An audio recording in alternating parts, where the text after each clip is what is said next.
Zdravo, sem Jernej Jančič iz Celja.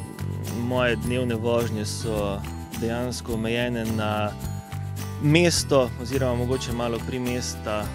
Vse skupaj traja zjutraj približno 30 minut, da razvozim otroke v varstvo in potem seveda še sebe na delovno mesto. Ampak nekako dobro, vseeno uspe na leto nabrati kar dobrih 20 do 25 tisoč kilometrov, tako da letna relacija je pa vseeno zelo močna.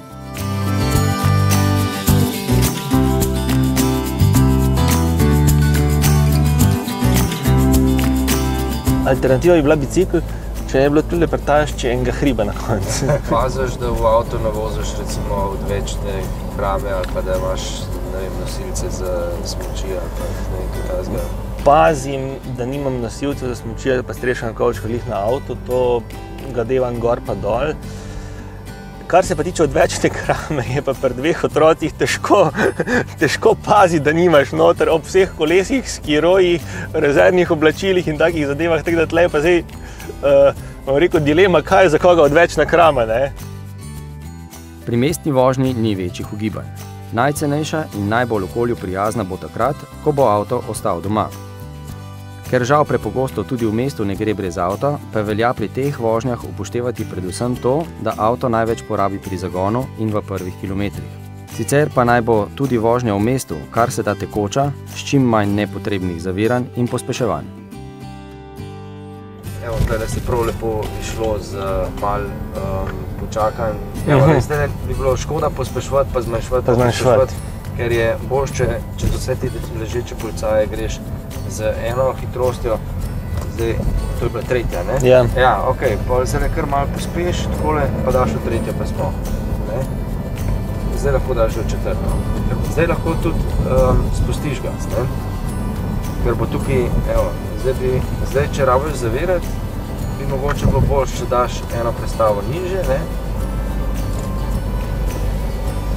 Evo, ta del je čudovit, tukaj daj zdaj v eno višje in ne gre, ker daj 60 je omitev, ne? Kjer je možno v ovinkih, tako stališča varne vožnje kot eko vožnje, je treba čim bolj nadaleč gledati. Čim bolj. Evo, zdaj imaš že odprto do tja dol, lahko tekoče pelješ, ne? Kad vidiš, ne, samo drž konstantno hitrost, kar ti pomaga to, da gledaš daleč dol naprej, ne? Ne rabiš nič zavirati, ne? Nič ne rabiš. Tukaj zdaj pride tudi tisti, da je eko vožnja lahko dovolj dinamična, ne? Če ti greš ovinke naprej, ne zavirati pred ovinki, če si v hitrosti, ki je dovoljena, pa je varna, ne? Pa če vidiš, da dosti daleč naprej, kar spelj ovinke, ne? Varnostna razdalja ti velikokrat pomaga, zaradi tega, ker varnostna razdalja ti omogoči, da ti ta čas levo ali pa desno pogledaš, kako promet teče, ne?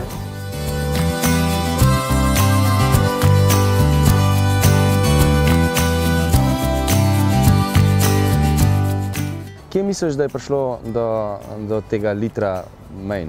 Ja, prihranek je dejansko, se pozna, ne, je oprijemljiv, je pa res, da jaz mislim, da je bilo to bolj posledica delovanja fizike, se pravi tega, tako kot si rekel, jadranja oziroma inercije, ko gre avto po svojem, ko ne delamo nič, kar se je pa seveda težko navaditi, ker je treba v avto vedno nekaj, ali volan, ali prestavna ročka, vedno nekaj delati in potem verjetno si živčen, malo pospešuješ, malo zaviraš in pa predvidevanje prometa. Tako smo prej na oni cesti lahko gledali naprej semafor in predvidevaš in pustiš avto, da teče. In potem na koncu suma sumarum je zadeva takšna, kot je.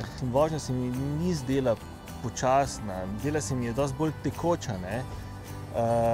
Vendar je pa to, ko sem rekel, ne, ko si dejansko zjutraj, ko peleš otroke, ko greš v službo, ko si živčen, verjetno niti ne razmišljaš toliko o varnostni razdalji, ne razmišljaš toliko o tem, koliko boš prihranil, čeprav je teh suma sumarum 300 evrov, koliko smo izračunali, ne, dejansko nek znesek in bi mogel o tem računati, ampak računaš o tem, kako boš čim prej prišel in če se nekomu prilepiš od zadaj za zadek, potem imaš nek občutek, da boš pa hitreje na cilju, ne, ampak podatki pa ne kažejo tega, ne.